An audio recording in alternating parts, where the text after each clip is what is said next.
answer questions after the presentations conclude. Just as some housekeeping, please don't feel during the presentations pressured to keep your cameras on, but we do ask that you have your microphones off throughout. And you can type your questions into the chat function at the end of the presentations. Chat function, you can put them in at any time, or if you'd like to ask directly, raise your hand function during the Q&A. I should mention that some people may not want to ask their questions publicly. Please feel free to message me privately in the chat, and I'm very happy to ask on your behalf anonymously. So just please feel free to use that option as well. And now just moving on I'm very pleased to introduce our speakers, Dr. Quynh Doan and Jennifer Claydon. Dr. Quynh Doan is the Senior Executive Director at the BC Children's Hospital Research Institute. She is also a clinician scientist in pediatric emergency medicine at the University of British Columbia, and her work is focused on child and youth mental health screening for timely access to support services and optimizing the emergency medicine workforce. After Dr. Doan, we have Jennifer Claydon, who will be presenting, and Jennifer is the Director of Clinical Research Operations at the BC Hospital Research Institute. And she's been facilitating and supporting clinicians with their research for over 20 years at both the BC Women's Hospital and Health Centre and BC Children's Hospital, located in Vancouver on the traditional and ancestral lands of the Coast Salish people, including the Musqueam, Squamish, and Tsleil-Waututh nations. In her current role, Jennifer is dedicated to enhancing the culture and quality of research at BC Children's by expanding expertise, resources, tools, and training. Her goal is to support clinicians in implementing more inclusive research studies, grounded in the belief that everyone should have the right to learn about and contribute to research, thereby generating new knowledge and strengthening the healthcare system. Additionally, she leads various local initiatives aimed at improving participants' experiences and engagement in research. So truly delighted to be here today, and now I will pass it off to Dr. Quynh Doan and Jennifer Claydon to take it from here. Thank you. Thank you very much for the kind introduction. I am glad to be able to present this with Jennifer, so we'll share the presentation and weave in and out through the presentation. Thank you for acknowledging the land where Jennifer and I work on, and I'm joining you as well from the land of the Coast Salish people. And in recognizing the land, we also need to recognize that with land comes privileges and rights and ability for agency. And we try to remember this as we do the work we do and being respectful in all ways. So we know that Canadians are willing to participate in clinical trials. And when we looked at families at the BC Children's Hospital almost 10 years ago, we also know that the majority would like to participate in pediatric health research. The limiting factors often come from the settings, and there are clinicians who feel that it might be a burden, but really families are keen to participate in research. We also know that patients with limited English proficiency are less likely to be approached to participate in clinical research compared with English speakers. We have studies dating from the early 2000s that show that pediatric patients from a minority background were more likely to participate if they were approached with language accommodations. And as you expressed, research lacking inclusiveness and diversity is not just unjust, it's also ineffective and not generalizable, therefore invalid. And for research to benefit the whole population, we need to include the whole population. So we set out a program of work a couple of years ago that was funded from a strategic initiative funds from the University of BC. And we wanted to understand the barriers and facilitators to research inclusion among families with limited English proficiencies. We also ultimately want to increase the number of pediatric clinical studies that provide opportunities for people of diverse language backgrounds. And ultimately, we want to transform the research culture to be more diverse, inclusive, and equitable. And finally, we want to ensure that research output is generalizable to our diverse population, and and that evidence-based care is applied equitably.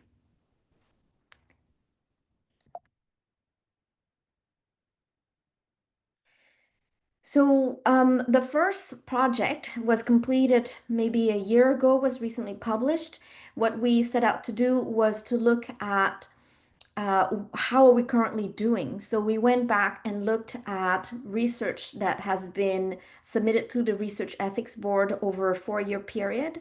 And we wanted to look at how often there is inclusion or exclusion of families with limited English proficiencies and what accommodations were afforded to them. And not surprisingly, but still disappointingly, we found that about a third of the research that involves families prospectively will exclude on the basis of language alone. So there will be an exclusion criteria that states if you are not able to conduct the informed consent phase in English, that you will not be included.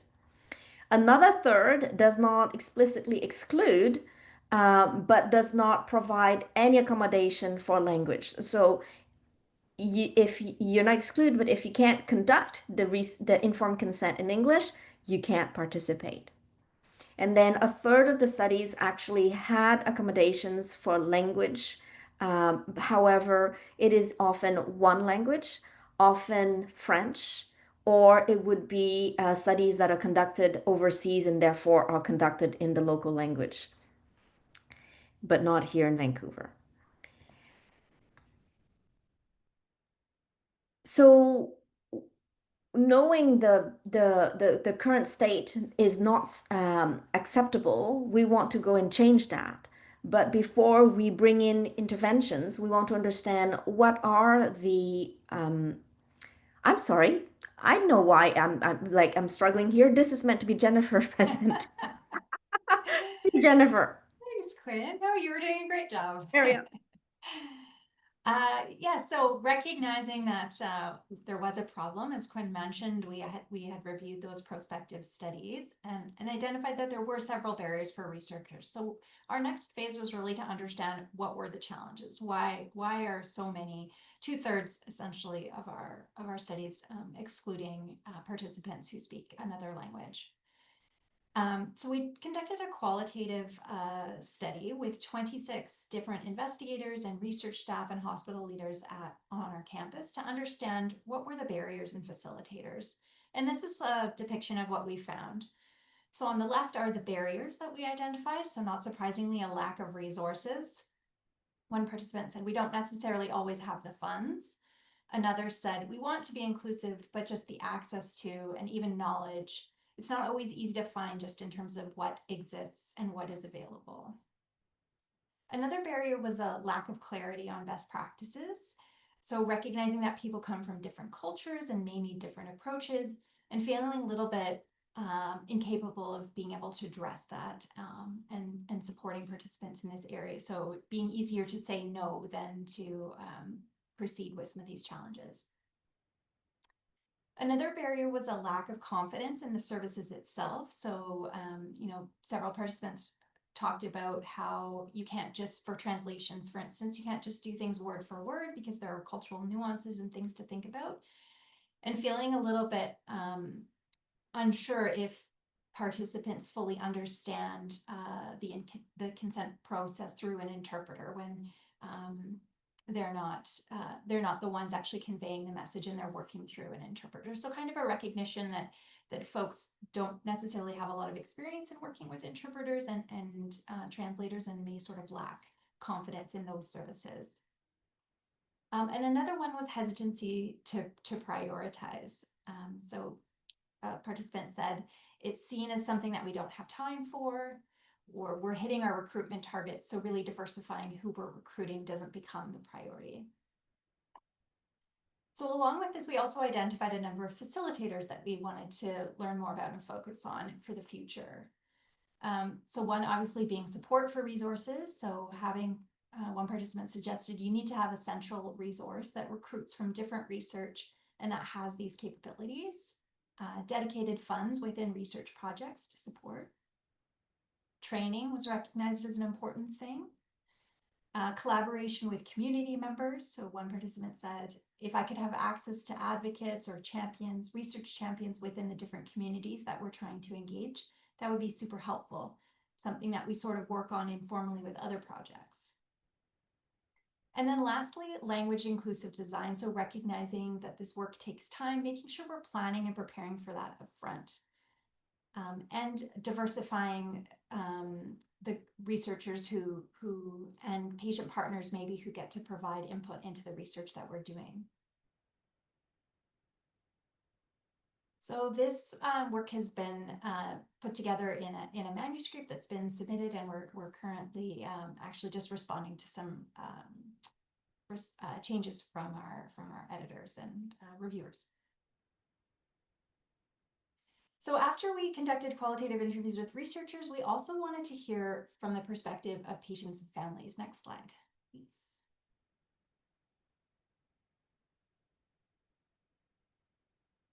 So for this, we conducted another qualitative study interviewing 20 different individuals who were either caregivers who had learned a primary language other than English or French, or youth of families with limited English proficiency. We offered interpretation support to all of our participants, but about half of our participants declined an interpreter because they felt that they were proficient in English and were comfortable conducting the interviews in English. So half were done in English and half were done through an interpreter. Participants were included in this study regardless of whether or not they had previously participated in research. And what we learned was, not surprisingly, that families were overwhelmingly willing to participate in research. And similar to what we've heard from other research participants, most of our participants wanted to get involved in research for altruistic reasons and wanted to have a desire to have answers and to not have their families necessarily experience the same challenges that they did.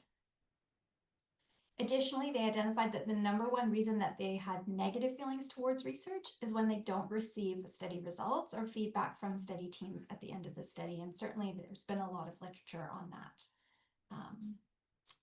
already. Some of the barriers that they identified to being able to engage and participate in research include a lack of trust, language challenges, so not being offered interpretation support, a lack of cultural understanding on the part of the study team, feelings of discrimination, concerns over confidentiality and privacy, and logistical challenges, including things like being able to access childcare and having to come on site to the research site. Some facilitators included efforts to build trust and relationships and having cultural awareness, utilizing established community partnerships that may already have trust built with participant groups, offering fair reimbursement, and improving public research literacy and awareness about the importance of research.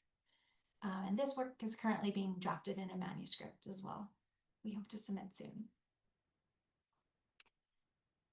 Next, we undertook a national survey among researchers, and our goal here was really to sort of validate the findings that we'd had in the previous qualitative studies and see what were some strategies that might be accepted by pediatric researchers from across the country.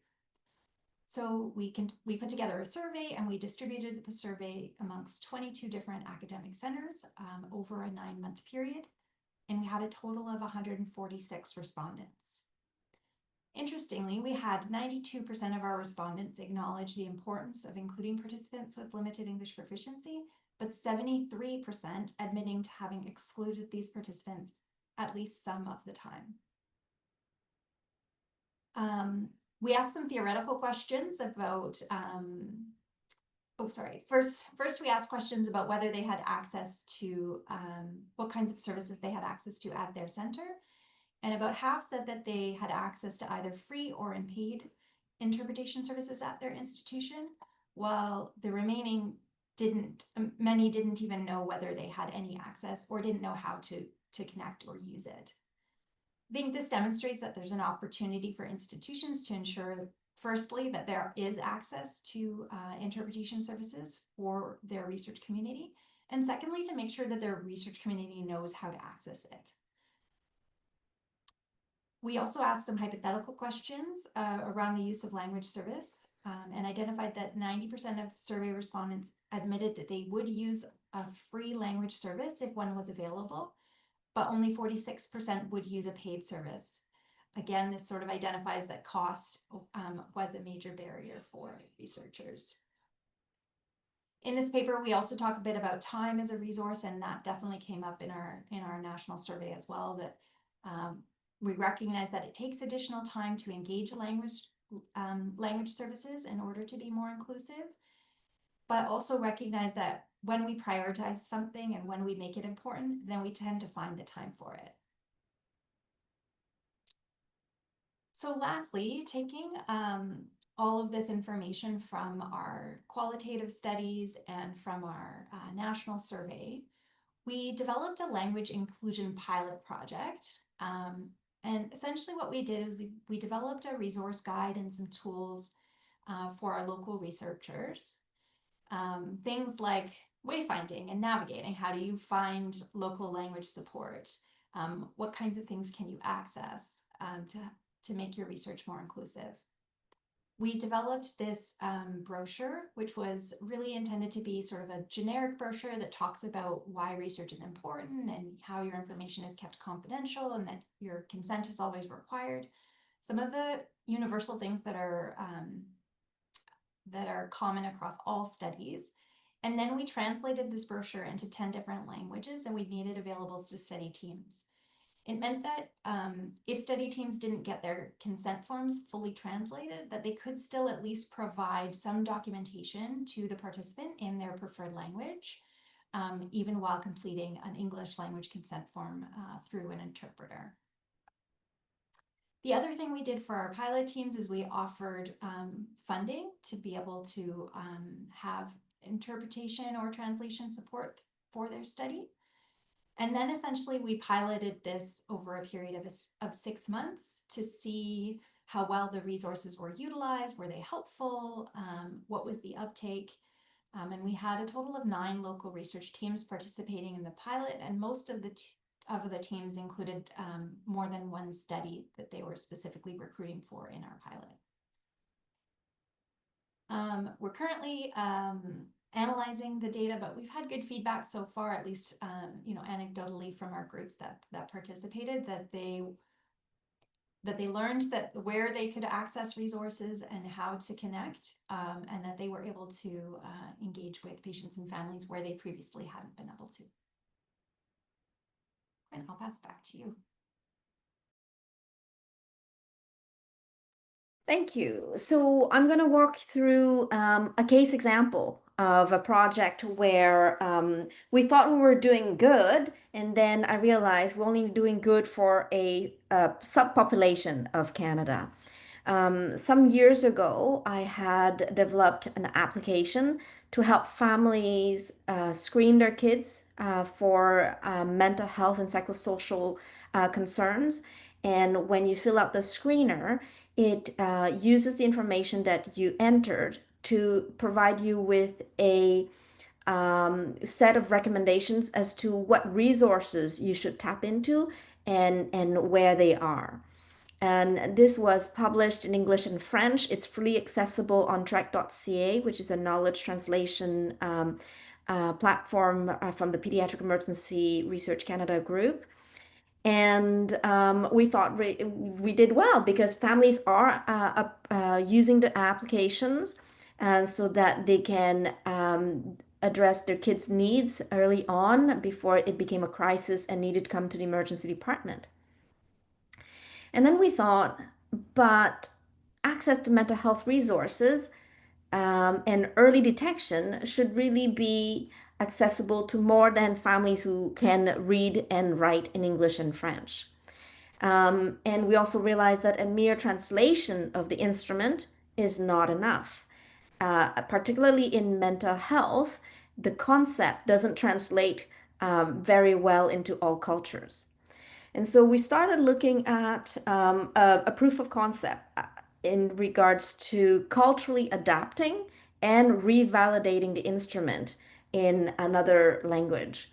So, going with the most common language spoken in Canada besides English and French, we started with the Chinese community. So, we take learning lessons from the exercise that Jennifer just described to you. We started with community partners. We included some young adults who had some experience with the mental health system in BC. And we started looking at the My Hearts Map tool line by line, the concept that we ask about in our screeners, how does that how is that reflected in the Chinese community? There are some words that just can't be translated because the concept just doesn't exist or is not familiar. So we worked with them to make sure that the concepts being asked in each of the section of the screener is relevant and pertinent. And then we translated it using their guidance. And we are currently completing a focus group study where youth and parents are going through the translated version. And through this exercise, we learned, you know what, there are Chinese kids who would like to use the Chinese version of My Heart's Map, but in English, in the sense that they live in a family and a setting that is very much Chinese, but their language skills are not their strength is not in Chinese, in Cantonese or in Mandarin. So they wanted the English version, but with the Chinese cultural background concept. So we went back and changed our research ethics application to introduce the English version of the Chinese version. And so we're still learning with our community partners through this. My grad student is completing the transcription and analysis of the information we got from the focus group. We further obtain a CIHR grant to conduct predictability evaluation of the Chinese version of the My Hearts Map. And we'll be proceeding with that, hoping to make that version available on track.ca in the next couple of years. We're also working with a group of youth here locally who are they call themselves Fluent in Minds. Their goal is to make mental health resources and tools available across culture. So they are very much into the cultural adaptation and translation as well. So we'll be working with them and youth in the group to extend this to other communities in BC or Canada if you wish. Oh, I'm not sure why it's popped up. Okay. So what's next for us? We are looking at creating the resources that Jennifer was mentioning in a pilot phase, but probably more widely to the Research Institute now, especially the brochure that we have created. We're looking at working with CHEER and MyCern to potentially create a consent form template with standard language translated into a variety of languages. And next, we're going to complete a pilot of another resource, which involves multilingual research staff, following a model that we currently have at the Research Institute. Jennifer is already leading a resources where we have centralized research coordinators and assistants that can be deployed to various studies for various investigators on the Research Institute and on a cost recovery basis, so they don't have to onboard and manage the training and the retention of staff past their grants. They just hire the staff for whatever amount of time they need for their studies, and they come back to our central resource team. We're trying to include staff with multi-language capacity so that people can include research staff into their studies with language abilities so that they're part of the team. They can help co-design, because by the time you get to the interpretation and translation, much of the study is already set in a certain way, and it may or may not be pertinent or inviting to all patients on site.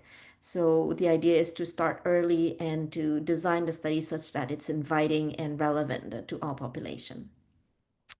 I'm actually going to hand over to Jennifer, see if she wants to do some of the latest part, because that's kind of something that she's developed to advance the agenda with language accommodation. Thanks, Quynh. Yeah, no, I think you gave a great summary there of the new multilingual research team that we're planning to develop. And again, we're going to pilot this and see where we can improve and how this team can help support our research community. The last bullet point there is we're also looking at a project to compare the use of AI and a human versus a professional translator for the accuracy and cost of translating research documents. So one of the feedback we certainly heard was a lot around the cost, and particularly the cost for professional translators for research documents and having to translate consent forms and study summaries, etc., and things like that. And we know more and more people are using AI to translate. Even things like Google Translate come up a lot. But we also know that AI also can cause errors and definitely needs to have a human in the loop, as we're calling it, a verification step, and how important that is, especially as we start to think about things not being just direct translations, but those cultural nuances that are embedded within that. Yeah, so we're looking at a study to kind of evaluate that and compare, recognizing that we know that this is sort of the direction that people are going, but we also recognize there are some cautions and things that we want to be aware of as we proceed here. Thanks, Quynh. So key to all these activities is that we recognize that bringing language accommodation is not something that investigators can or should do on an individual level. So the idea is to have centralized resources and eventually to be able to cost recover for those. Right now, as an investigator putting in a grant, I'm not even sure how much to budget for interpretation and translation, having never done it before, not knowing how much it costs and whether or not I will get bang for the cost. So the idea of these pilots that we're conducting at the Research Institute is to get a sense of uptake, cost, and impact so that that information can then be shared with investigators for them to budget in the next grant to be language inclusive. As part of the knowledge mobilization, in addition to publishing about our findings, we're also sharing with you, sharing through my CERN, and I've been having discussion with ITSE, the Institute for Research in Child and Youth Development at the CIHR, with regards to support in mandating a plan for language accommodation and pleading for them not to cut the budget once investigators put grants in, because we all know that when you have to cut your budget by 25%, you're not going to cut in the pharmacy cost, you're not going to cut in the research coordinator cost, you're going to cut in the translation interpretation cost. And so we're also working at that level, hoping to make some change at the system level nationally. So this basically completes the work, the presentation on the work that we've been doing so far. What we'd like to hope now is to invite a conversation, and hoping that we've inspired you to think about how to build diverse teams, how to build partnerships to foster trust and relationship in your community, to engage patient families of diverse backgrounds when you work on patient engagement. One of the things that I've noticed with the new learned behavior of engaging community and partners is that it's still a very narrow range of patient partners that gets invited, and to be truly engaged in the population, we need to make sure that the population that we engage is diverse and that we make room for language accommodation through that exercise. We talked about centralized guidelines and resources. I really do think that the Institute have to step up and establish the resources so that investigators can use and then cost recover. But to have the onus on individual investigators to start is very difficult and may not just pick up. We are also sensitive to make sure that the environment that we work in is positive, that is culturally respectful, and that participants experience research in a good way. And there are various activities at the Research Institute that is supporting this through the Indigenous Child Health Knowledge Super Hub, through the IDEA Super Hub, and the Community Partnership Super Hub. Obviously, this work requires a huge team. As you can see here, Jennifer and I engage a few co-investigators. We have advisory committee members and community partners, and we're working closely with them to ensure that what we produce is a true reflection of our population. If you would like to share some of the documentations that we have, please feel free to reach out to Jennifer. We'd be happy to share some of the brochures and the documentation that we have translated and validated with you. That's great. Thank you very much, Quynh and Jennifer. That was wonderful. We really appreciate your time and expertise. So this brings us to the Q&A portion. So just to remind people, if they, you can put your questions in the chat and we can read them out. If you can put your hand up, if you'd like to ask your question yourself, and I encourage you for that. And if there's a question that you would like answered but don't feel comfortable being attached to that question, please don't hesitate to just private message me and I'll read it out on your behalf without your name. So with that, we actually already have a question in the chat. So I have some questions, but we're going to go to Sassan's first. And I'll just read it out unless Sassan, you'd like to say it yourself. I'll just read it. Many thanks for your efforts. How have these tools been validated after implementation? And what are the indicators and metrics to measure the success of each of these tools or instruments? So thank you. And I guess that's actually to both of you, if you want to answer these things.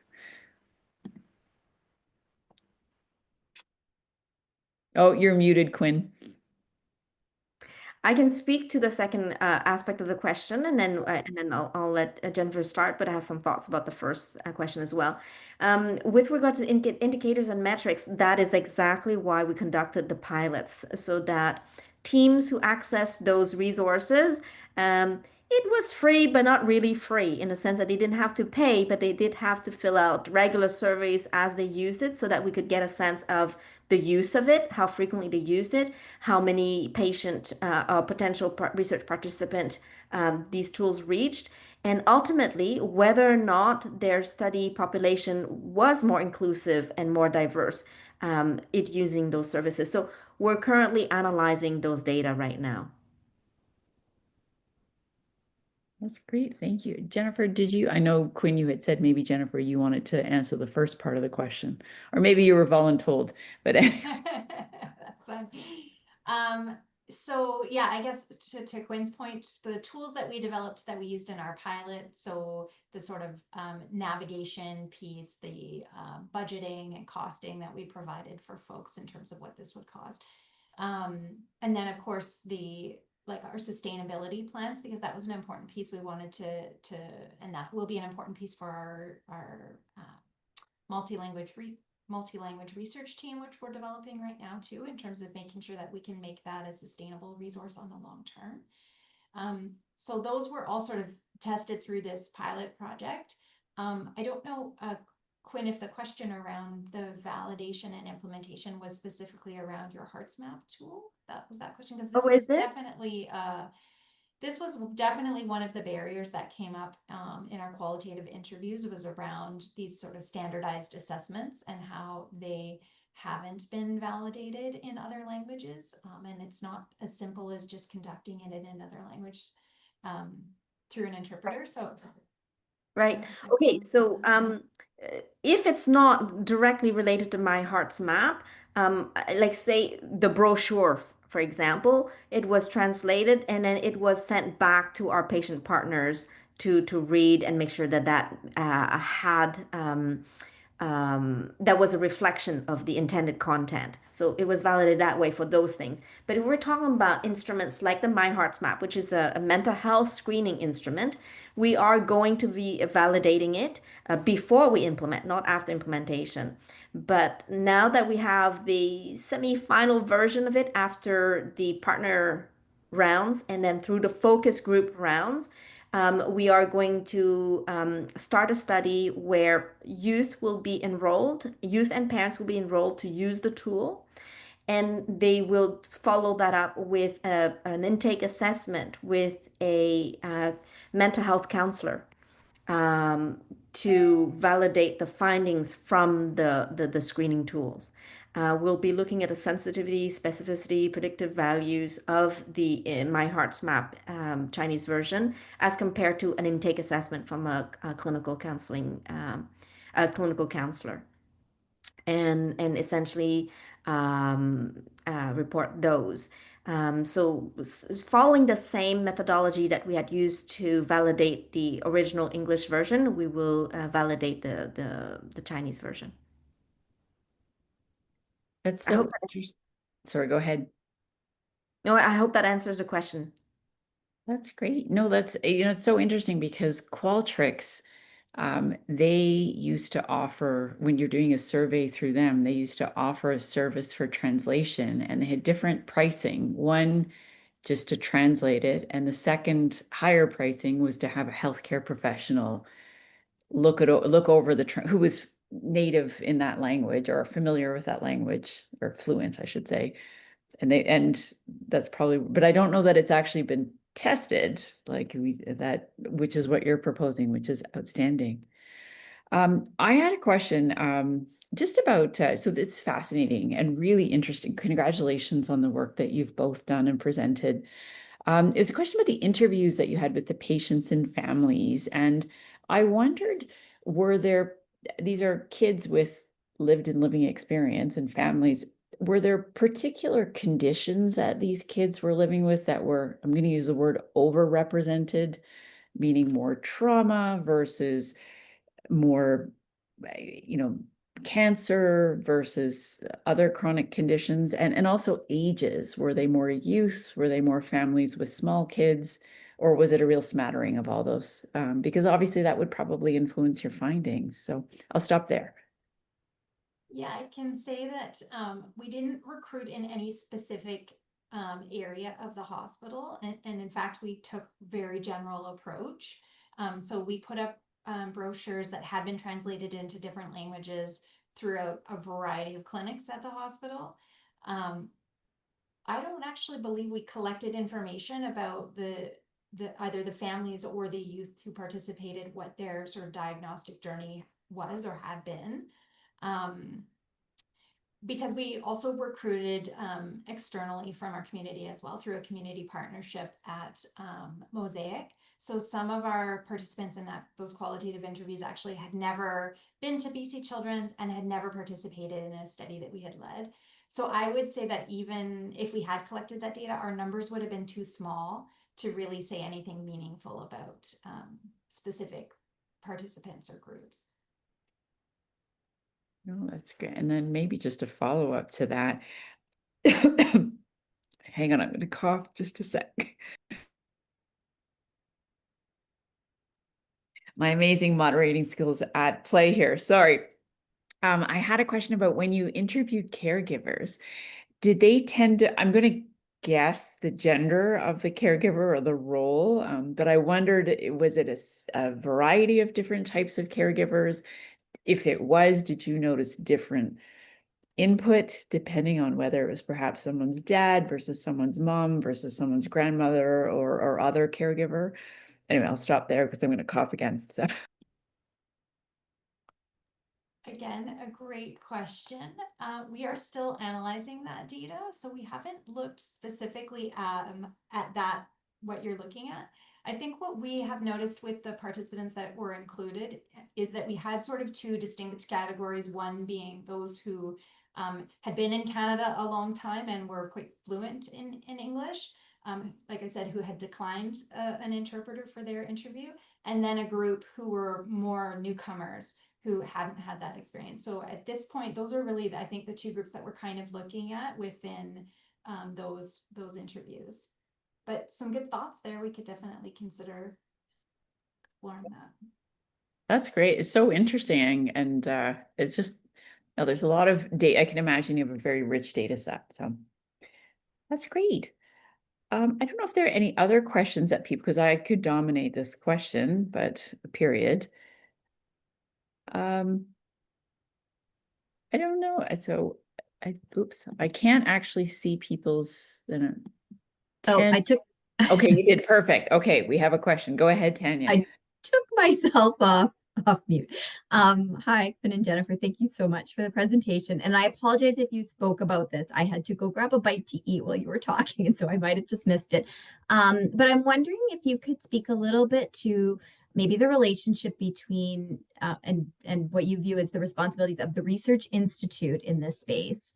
Maybe the broader I don't know, Faculty of Medicine and Dentistry, again, your sort of broader health science compatriots at the University of British Columbia, as well as the hospital. Like it feels like the three kind of have to work together in this space.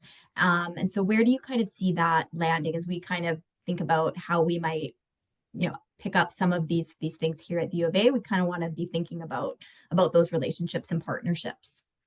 Absolutely. Thank you, Tanya, for this question. So at the Research Institute, we have a budget. We receive some overhead and indirect funds from researchers' grants. And I think that I view it as our responsibility to use those funds to provide the resources that our researchers need to conduct the research. Now, needs are unlimited. Funds are limited. And this brings up the issue of priority. Do I want to bring in a new fancy mass spec that will support a couple of labs? Or do I want to bring in a multi-language, multicultural research team that will support all researchers and make the research that we conduct at the Research Institute more just? And so you saw in the qualitative assessment that priority was one of the issues. It often doesn't feel like the individual investigator's priority. But at the Research Institute, if we're going to have in our vision and our strategic plan issues around DEI, then we need to prioritize that. And so that's what we're doing at the Research Institute level. I have to say, however, that in communications with the university, they are quite thrilled that we're doing this. And they did fund the initial work with a university strategic initiative fund, but now they're also very keen to knowledge mobilize what we've done and to get other institutes on board to follow this model. So people often say that our research institute has dual reporting, dual relationship, and that makes things complicated. I think that sometimes it's an opportunity for double impact. So we're reporting to the hospital and health authority, but also to the university. And so that gives us a bigger audience. And in our conversation before the presentation with Dr. Ahmed is that this transcends pediatric care. And hopefully with our connection with the university, this will translate into initiatives being taken up at other research institutes that have nothing to do with pediatric care other than when my patients turn 17. And so we're really hopeful that we're changing the culture around this and hopefully have people be able to practice what they say their priorities are. Thank you. I can also add too, just very practically during our pilot, I would say that one of the things that researchers appreciated the most actually was the navigation. So we have on the hospital site here a language support that's offered for people that are coming for medical appointments.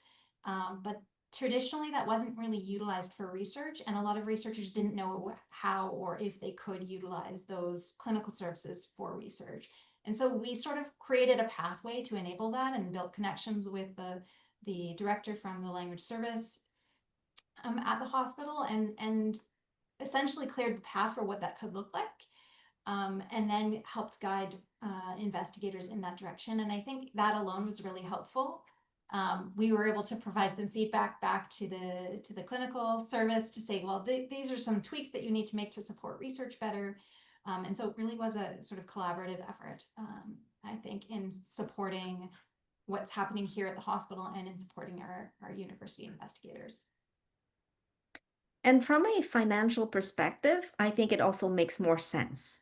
When individuals are going out costing what they need, there will not be A, the benefit of volume, and B, standardization. So there can be quite a bit of variability in what you're being quoted for versus for several services.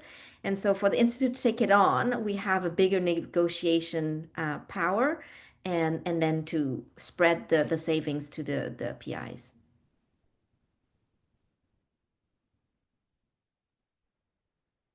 Oh, looks like Assassin, please go ahead. Thank you. Hi, thank you so much again. I thought I'm going to ask another question. I'm based in Ontario, and we are actually working on a research consent to participate in the research. Again, in the pediatric population, there is also the role of assent in addition to consent, and also in adult. So sometimes from the industry point of view, when they're developing the protocol, they put inclusion, exclusion criteria. But at the site level, we want to be totally inclusive and not just automatically exclude people. So what's the best approach to assess the clinical protocol versus being inclusive in terms of competency level for the research participant? Thank you so much. So my experience with, I think you're alluding to industry-sponsored trials.